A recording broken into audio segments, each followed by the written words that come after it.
Seven Up, Coca Cola, Pepsi Pepsi আমি আজ boycott করছি। Seven Up, Coca Cola, Pepsi Pepsi আমি আজ বয়কট করছি।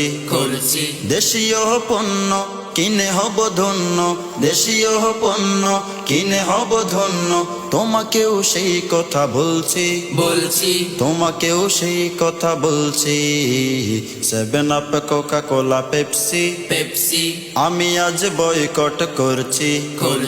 পান্তা মেরিন্ডা কিনলে একুয়াফিনা ইসরায়েলি যত পণ্য, বিরাট এক অংশ ব্যয় করে তারা শুধু মুসলিম নিধনের জন্য। পান্তা মেরিন্ডা কিনলে একুয়াফিনা ইসরায়েলি যত পণ্য, বিরাট এক অংশ ব্যয় করে তারা শুধু মুসলিম নিধনের জন্য। পরব না